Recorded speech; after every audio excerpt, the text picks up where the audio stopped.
স্ত্রীকে ফোনে কথা বলতে দেখে মাথা গরম হয়ে যায় স্বামীর। সে নিজে কোনো ফোন কিনে দেয়নি তার স্ত্রীকে, তাহলে তার স্ত্রীর কাছে ফোনটা এলো কিভাবে? এই নিয়ে অশান্তি শুরু। আর তার পরিণতি আজ আপনাদেরকে শোনাবো পুরুলিয়ার আদ্রা থানার গগনাবাইদ গ্রামের ঘটনা। দেখাশোনা করে বিয়ে হয় মানব আর নবমীর। প্রথম সবকিছু ঠিকঠাকই চলছিল। তাদের তিনটে ছেলেও হয়।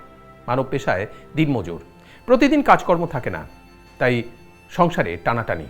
বছর পাঁচেক এইভাবে চলার পর মানব হঠাৎ খেয়াল করে যে নবমীর সংসারে মনোযোগ নেই। রান্নাবান্না তেমন কিছুই করে না, ছেলেদের দেখাশোনা করে না, খালি বাপের বাড়ি যাওয়ার জন্য বায়না করে। আপাতমস্তক সংসারী মানব বুঝতে পারে না যে এর কারণটা কি।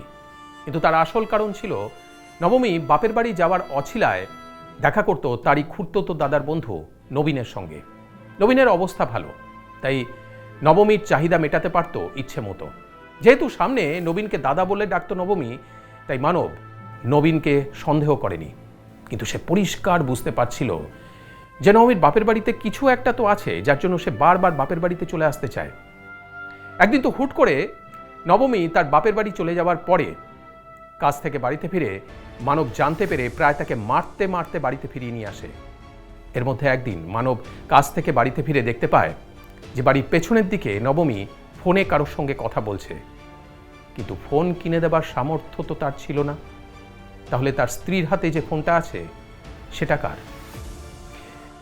জিজ্ঞাসা করতেই যে এটা কার ফোন, নবমী মানবকে দেখে সেই ফোনটা দূরে ছুঁড়ে ফেলে দেয়। পরে মানব সেই ফোনটা কুড়িয়ে আনলে সেটা ভেঙে টুকরো টুকরো করে দেয় নবমী। এরপরেই তাদের মধ্যে অশান্তি শুরু হয়ে যায়। বাড়ির লোক এসে তাদেরকে শান্ত করার চেষ্টা করে, তারা সাময়িক শান্ত হয়, কিন্তু এই ঝামেলা যে এত সহজে মেটার নয় এটা তারা সবাই বুঝতে পারছিল। এরপর দুপুরবেলায় নবমীর রক্তাক্ত দেহ আবিষ্কার করে নবমীর যা, আর তার সামনেই রক্তাক্ত কুড়ুল নিয়ে ঘুরে বেড়াচ্ছিল মানব। পুলিশের জেরায় মানব স্বীকার করেছে নবমীকে হত্যার কথা। তাহলে দেখলেন তো পরকীয়ার আর এক করুণ পরিণতি। তাই তো বারবার বলি যে একমাত্র সুস্থ স্বাভাবিক সামাজিক জীবনযাপনই আপনাকে সুরক্ষিত করতে পারে।